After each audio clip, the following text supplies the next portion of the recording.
నమస్కారం ప్రేక్షకులారా. ఇప్పుడు మనం ఆగస్ట్ నెల రాశి ఫలితాలు చూడబోతున్నాం. అందులో గ్రహచారం ఉంటుంది, మనకి ఒక్కొక్క రాశికి ఉన్న ఫలితాలు ఉంటుంది.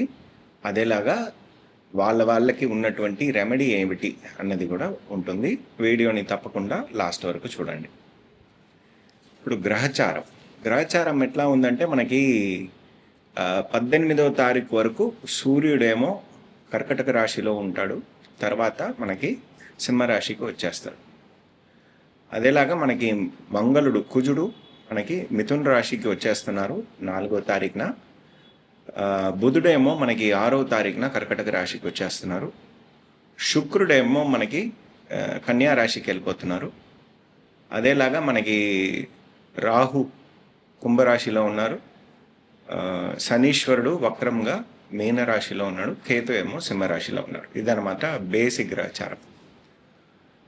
సో ఇప్పుడు వీక్ పాయింట్ అని చెప్తే ఈ గ్రహచారంలో మనకి శుక్రుడు నీచం అవుతున్నాడు కన్యా రాశిలో. అది ఒక వీక్ పాయింట్. సో దీనికి కౌంటర్ ఎట్లా ఉంటుంది అన్నది ఒక్కొక్క రాశి వాళ్ళకి ఎట్లా ఉందన్నది చూద్దాం. ఇప్పుడు మీనరాశి వాళ్ళకి ఈ నెల ఆగస్ట్ నెల ఎట్లా ఉంటుందని చూద్దాం. మనకి రాశిలో శనీశ్వరుడు వక్రంగా ఉన్నారు కాబట్టి మన ఆరోగ్యం అన్నది మనం గమనించి చూసుకోవాలి. అదేలాగా మనకి 20వ తారీఖు వరకు ఉన్నటువంటి సమయం, ఆగస్ట్ 20 వరకు ఉన్నంత సమయం మనకి రావాల్సిన లాభాలన్నీ వస్తాయి. అదేలాగా ఎక్స్పెండిచర్స్ అన్నది శుభ ఎక్స్పెండిచర్గా అయ్యేటువంటి అవకాశం 20 ఆగస్ట్ తర్వాత ఉండేటువంటి పీరియడ్ ఉంటుంది. 4వ స్థానంలో మనకి మంగళుడు ఉన్నాడు కాబట్టి మనకి బిజినెస్ చేసే వాళ్ళకి చాలా మార్పులు, బిజినెస్ సంబంధించిన విషయాల్లో చేయడం అన్నది జరుగుతుంది. యాక్షన్ ప్యాక్ట్గా వెళ్తుంది ఉద్యోగం అన్నది. అదేలాగా ఉద్యోగస్తులకు మంచి సమయంగా ఉంటుంది ఈ టైం పీరియడ్. చాలా రికగ్నిషన్స్ అటువంటి విషయాలన్నీ దొరుకుతుంది. పుత్రప్రాప్తి అన్నది ఉంది, యాన్సిస్ట్రల్ ప్రాపర్టీ వచ్చేది అన్నటువంటి విషయాలు అన్నీ సక్సెస్ఫుల్ అవుతుంది. మనకి 18వ తారీఖు తర్వాత లోన్ ఫెసిలిటీస్ అనేది తగ్గుతుంది. అదేలాగా లీగల్ కేసెస్ ఏదైనా ఉంటే అవన్నీ తొందరగా అయ్యేటువంటి అవకాశం అన్నది ఈ టైం పీరియడ్లో ఉంది.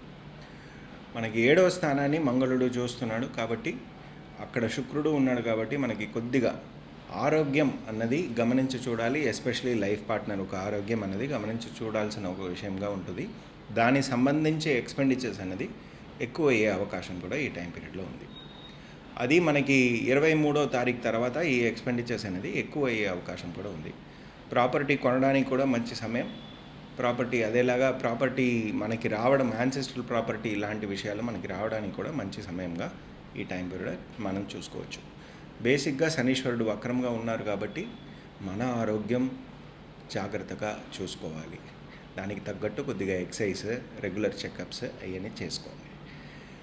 మేజర్గా నివర్తి ఏమిటి అంటే మీకు అన్నదానాలు చేయడం.